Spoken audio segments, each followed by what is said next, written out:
Hello there, I'm Scott, and this is my video about the 5 stupid mistakes that I made at Universal Orlando's Halloween Horror Nights the last time I visited, which was in September 2022. Now, why am I making this video in a year that I'm not going to Halloween Horror Nights? Well, it's not about trying to get as many views off of the event as possible. This is more of a sort of me trying to be helpful to anyone that might be visiting the event for the first time in a couple of years, or just somebody that might think about going in the next couple of years. Because when I look back on my visits to Halloween Horror Nights last year, I have quite a lot of regrets because I really enjoyed the event, but I also feel like I didn't quite get enough out of it because I feel like there's expectations I had that were too high, and there were certain things about the event that were just so different than what I expected. So this is the 5 stupid mistakes that I think that I made during Halloween Horror Nights in 2022. Before talking about those mistakes that I think I made at Halloween Horror Nights, I just want to mention that at some point in this video, I will be revealing our new Halloween logo, which will be used for all of our Halloween videos from the end of this month onwards. I'm looking forward to everybody seeing that. We will finally be able to have some new merchandise out there. It's very different from the logo that you've seen us using for the past 8 months. So hopefully everybody will like it. But I'm really looking forward to sharing that later on in the video. But for now, let's talk Halloween Horror Nights. And just quickly, before I start talking about my mistakes, a big shout out to Expedition Theme Park. Okay then, here goes. Mistake number 1, crowd levels. When we did our research last year for Halloween Horror Nights, and when I say we, it was me and my friend Mark, who does a lot of the Halloween stuff with me for this channel. And we'd been talking about doing Halloween Horror Nights probably since 2018. We were like, we've got to do it at some point. We've got to get out there. We both really like Halloween scare events, so we've just got to get out there and do it at some point. So we looked at doing it in 2020, in 2019, we were actually so close to booking holiday packages with British Airways for 2020 Halloween. Obviously, I'm so glad we didn't, because that just would not have happened. But of course, it wouldn't have happened in 2021 either. So we'd have still ended up going when we did, which was September 2022. So obviously, looking at the trip over like a 4-year period of time, we had a lot of time to watch YouTube vlogs, to read blogs, read all about the event, and just speak to people who have done the event a lot of when would you recommend going, what are your tips for the event, and stuff like that. And one of the big tips that we kept getting told was go early on in September and try and go in midweek, which is exactly what we did. We actually had free visits to Halloween Horror Nights at the time we were there. We had the Frequent Fear Pass, I think it was called. We literally went on the day we landed in Orlando. We chucked our stuff in the hotel, went and had a go on Velocicoaster, and then we went to Halloween Horror Nights. And that particular night will be something that gets discussed in one of my other points. But we also went on a Wednesday and Thursday night. And I mistakenly thought that it'd be quite quiet. I mean, I'm not talking like walk straight into the houses and just be able to keep doing them all night. But considering that we had Fast Pass as well, I fully expected not to be waiting somewhere between 60 and 90 minutes for every haunted house at the event. But that is exactly what happened on the Wednesday and Thursday night. And I remember getting halfway through the Wednesday night and just thinking, this is not what I expected. I thought it'd be a little bit quieter. I thought with Fast Pass we'd get in the houses a lot quicker. And it just, if you've been to Halloween Horror Nights, you'll know what I mean. When you just stood in those cattle pen queues and all you can see is just for miles, you can just see people. And you're just thinking, where on earth does this queue line end? When am I going to get to the haunted house? When am I actually going to be able to get out of this cattle pen queue line? So when I think about it, that is probably the biggest mistake that I made at Halloween Horror Nights, was to just assume that I wouldn't be waiting an hour for every haunted house with Fast Pass. But that is exactly what we did on the 2 full nights that we were there. Again, we'll go back to the research. We basically did everything that we'd read up about. Go on a Wednesday, go on a Thursday, go early in the event, don't go at the end of September, don't go at the end of October, go somewhere towards the start of the event. It'll be quieter, you'll get in houses really quickly. And the thing is, we even used Stay and Scream. We used Fast Pass, so I just thought, yeah, we're going to have this sorted. We're going to get around the houses really quickly. We'll be able to do them all 1 or 2 times at least and be able to, you know, really get a feel for these mazes or scare mazes or houses, however I should call them, for Halloween Horror Nights. But that just wasn't the case. So I think by the second night we were there, I was really like, I'm not enjoying this as much as I should be, because my expectation levels probably killed it in terms of how busy I expected it to be. And when you're spending so long in cattle pen queues, even with FastPass, it really does take it out of you after a while. So my first mistake was definitely crowd level expectations. Got them completely wrong.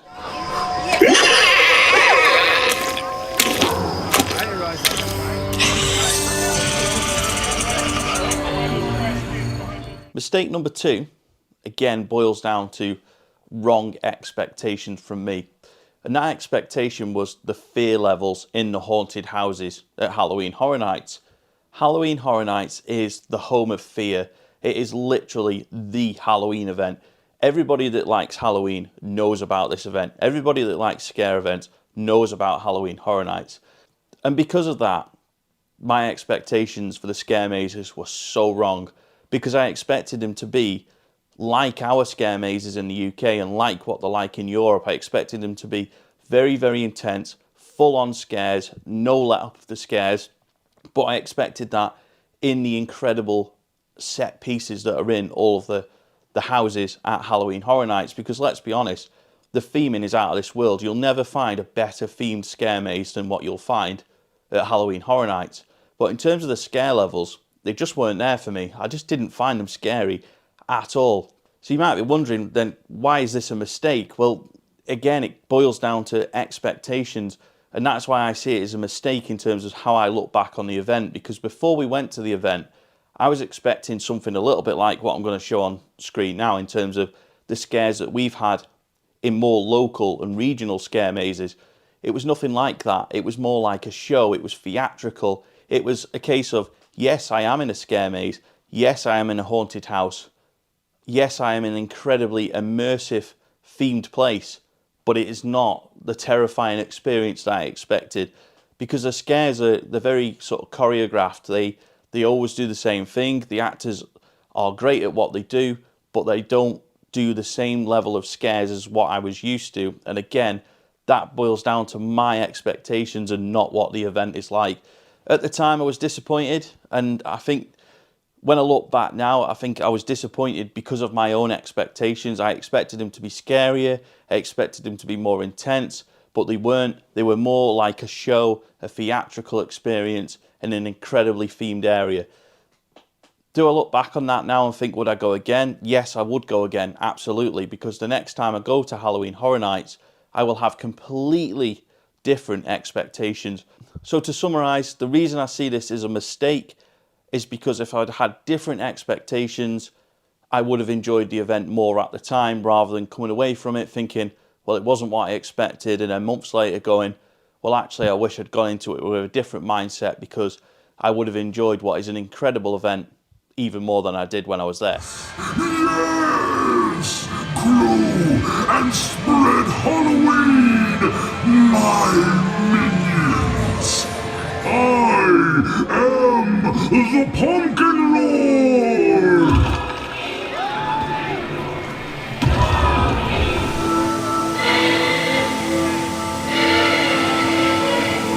Okay, number 3 is something that is a lot more important than points 1 and 2, in my opinion, especially if you are a Brit watching this, because the best advice I can give to anyone going to Florida who is planning on doing Universal, Disney, Busch Gardens and a Halloween event in the same day is please pace yourself. Don't try and do everything in one day, because it will just completely wear you out. You'll be physically and mentally drained by the end of the day, and it does have a massive impact on your enjoyment levels. When we were there in September 2022, it was my first time at Florida since May 2017. It was Mark's first time in Florida ever.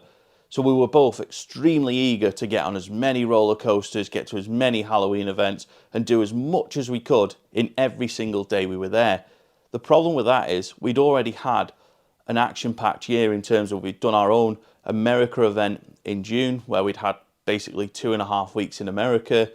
The week before we went to Florida, I'd been at the IAPA Expo in London. I've been doing 25, 30,000 steps a day. I am not a fit person. As you can tell if you're watching this video, I'm not a fit person. So I was just like knackered before I even got there. But then to do the long flight, go straight to Universal, be riding Velocicoaster, do Halloween Horror Nights. We then did SeaWorld the next day, then Busch Gardens Halloween. We were basically in theme parks for 15 or 16 hours a day in 30-degree heat. We were both absolutely shattered before it even got to us doing full nights at Halloween Horror Nights. But before we did those nights there, we had full days in the Universal theme park. So on the Wednesday, we went to Universal Studios, then Islands of Adventure. The following day, we were back at Islands of Adventure for opening time and then did Halloween Horror Nights. So there was just no let up. The whole trip was just, it was action packed, and it's exactly what you go to Florida for, to cram in as much as you can. But honestly, it's not worth it. You have to pace yourself. And that is, again, a massive mistake I made at Halloween Horror Nights, was turning up, not feeling 100%, feeling fatigued, feeling hungry. Of course, that is not Universal's fault. That is my fault for not having any rest and just literally being like, go for it, go for it, go for it. Just literally spending every hour of the time we were in Florida either in a theme park or editing videos to go straight onto this YouTube channel. Should have had a break, would have enjoyed it a lot more. So the important thing here, in my opinion, especially if you are a Brit who is not used to that sort of heat that Florida gets, pace yourself, drink plenty, eat plenty, give yourself a rest.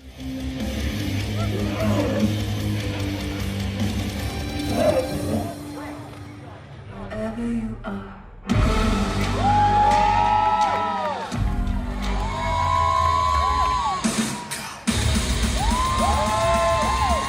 The fourth mistake at Universal's Halloween Horror Nights in Orlando, made by me and not the park's fault or anybody else's fault, is I completely underestimated how much I was going to be spending. I had plenty of money going on that trip. I was well prepared for expensive food, expensive drink, expensive merch, but I wasn't quite prepared for how much things were going to be when we were in Universal. When you're paying like $30 for a burger and a drink meal, and when you're paying $15 for a hot dog and a Coke, and $5 a time for a bottle of Coke, I'm not like I go back to the point, it was very, very long days. When you're spending that much money on food and drink all day, that is why you become dehydrated and hungry, because you just get to the point where you're going, well, I've got the money, but do I really want to spend another $15 on a hot dog and a Coke? So if you are planning to go to Halloween Horror Nights, one of the biggest things I will ever say to anyone planning it is make sure that you take plenty of spending money, because we did that, but we still spent loads. To be fair, what didn't help at the time was when we were there, the pound had crashed. So it was basically £1 to $1. There was the exchange rate was dreadful. So that definitely didn't help. It's not, I don't know if this counts as a mistake, because I had been to Florida before. I knew it was expensive. Everybody knows Florida is expensive. It's expensive just to get there. But it was a mistake in thinking that things wouldn't cost so much in a place like Universal Orlando, because it's expensive. Definitely.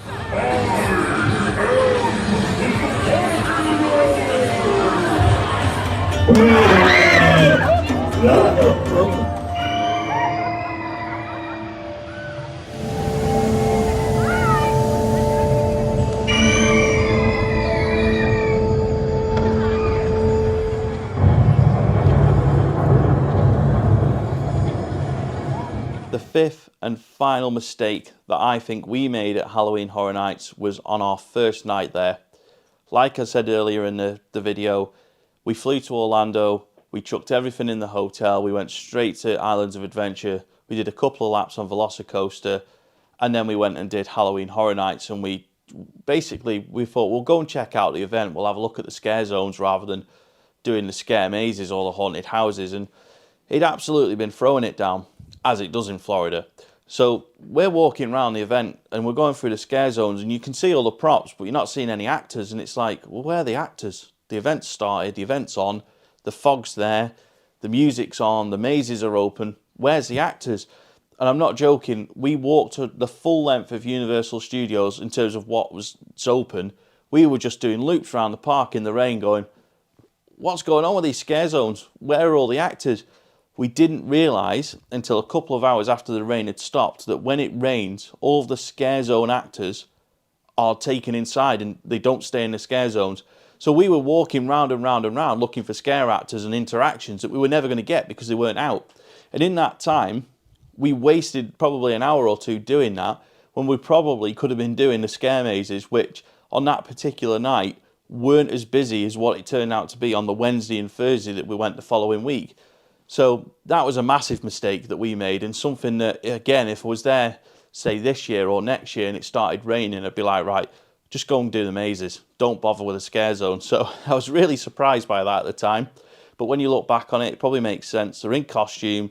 They're not going to want to ruin the costumes. They're not going to want to ruin their makeup. The floor's going to be slippy. People don't pay attention to where they're going in the best of times. In the rain, it's going to be more dangerous for the actors. So I completely understand why they'd gone in. But at the time, we were, like I say, I'm not exaggerating, we probably did 5 laps of the park thinking, what on earth's going on? Where are all the actors? But eventually, once the weather had started to be a bit better and the rain had held off, they all came back out. We finally got to experience the scare zones and we were like, this is why we came to Halloween Horror Nights. These scare zones are incredible.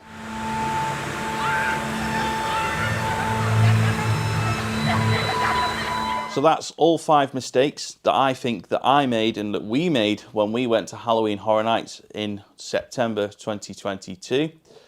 Now, let's have a look at our new Halloween logo, which will be used on this channel throughout scare season this year and for scare seasons in the future.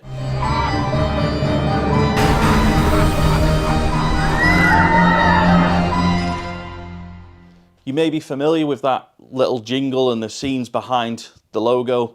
We've not fully decided on what's going to be the new Halloween intro for the videos, but the logo, which is now on screen, is our new Halloween logo, and that is going to be on merchandise very, very soon. If you are interested in finding out more about that merchandise, please either drop a comment on this video or message us on social media, and once it goes up, we will let you know about it, because we've obviously not had any merch out this year. We rebranded at the start of this year. We brought out the logo with the signs on. We weren't sure if to bring merchandise out straight away. We haven't even got any merchandise with that logo on that we wear in videos yet. So we've decided that we are having a completely different sort of approach to the Halloween logo as we've ever had before. And I am pleased to reveal as well that we will be changing our main logo, which will be used in the summer months. So keep an eye out for that one. That will be changed in due course. We're still figuring out how best to do that. I know that there was a bit of a mix of opinion on the last one, which is one of the reasons why we never ended up bringing merch out. But this new Halloween logo, we will be bringing it out for merchandise available to get soon. So yeah, keep an eye out for that. So taking it back to Halloween Horror Nights, unfortunately, we are not going this year. Hoping that maybe at a push we can do it for next year. But unfortunately, as many people know that follow us on social media, I had to put a bit of a stop on planning anything for next year.